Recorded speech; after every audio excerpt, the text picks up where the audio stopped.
So a cheat meal versus a cheat day, which one should you choose? Now I'm going to assume if you're asking this question, you're trying to eat as many calories as you can eat in that meal. Or if you're choosing a cheat day, you're eating as many calories as you want on that cheat day. So if you're someone who's cutting, I'm assuming that you're cutting whilst having these cheat meals or cheat days. Which one should you pick? Now, to really clarify and clear up some stuff about this, some people just seem to not understand what's the difference between the two. Basically, a person who has a cheat meal sticks to their diet throughout the day, but picks one meal of that day to be something that's not considered part of their diet, which is going to be higher in calories. Whereas someone who has a cheat day is not eating something which is not even slightly relative to their diet. They're just eating whatever they want. So if you therefore compare the two of a cheat day and a cheat meal, the person who has a cheat day, their calories is going to be way higher than someone who's having a cheat meal. So say on an average, the person who's having the cheat meal, their daily the person has the exact same amount of daily calories that they want to have, and they both want to have 2,000 calories a day. Well, the person who has the cheat meal, their calories might be increased to maybe 3,000 calories for that day. They might have a 1,000 calorie meal.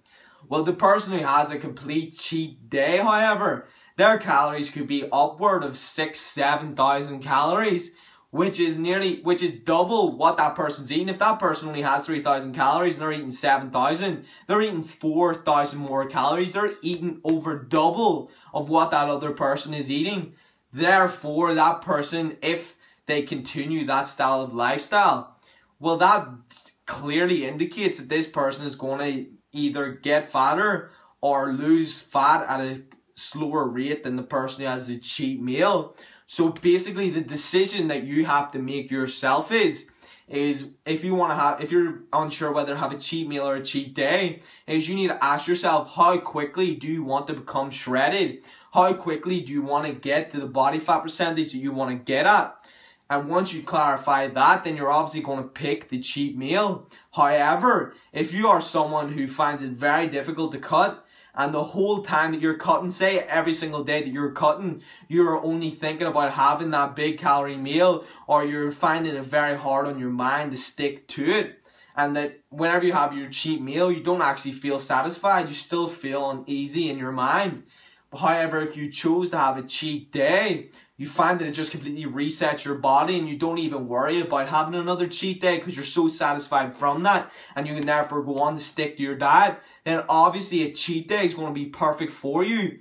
And the only way for you to figure out which one you want to pick is your personal preference and how your mind works. If you're someone who finds it easy to cut and you just want to have that cheat meal to satisfy your mind, then just go for the cheat meal. The cheat meal is always going to be the better option compared to the cheat day, because the cheat day is so many more calories, and that's going to set you back that much more on your cut. So choose wisely, choose for yourself, meaning that it's not one size fits all. It's not going to be everyone should only have a cheat meal. It should be a cheat day. And then if you're going to decide, well, I'm either going to have a full cheat day or I'm going to have 3 cheat meals a week, well, then you need to compare the two. So on your cheat day, say you have a cheat day once a week, or you're going to have a cheat meal 3 times a week. Well, work out how many more calories you're going to be eating on those 3 cheat meals, and work out which one's going to be more calories if you have a cheat day or those 3 cheat meals, and then go from there and decide. But what really makes a difference is your personal preference.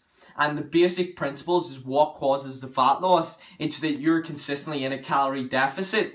So as long as you're in a calorie deficit, you're going to keep losing weight. And then if you feel like you need to have those cheat meals or that cheat day, decide which one works for you best. Because for the most part, the problem that people have losing fat is sticking to the diet, is sticking to those low calorie meals. So the most important thing that you want to do is set yourself up for success and do what helps you follow that plan. So if it's a cheat day that you have to have for you to continue on your diet, then pick the cheat day. And if it's the cheat meals that really help you continue on with your diet, then choose the cheat meals. However, if you are wanting to get shredded extremely quick, only limit yourself to 1 cheat meal a week at max.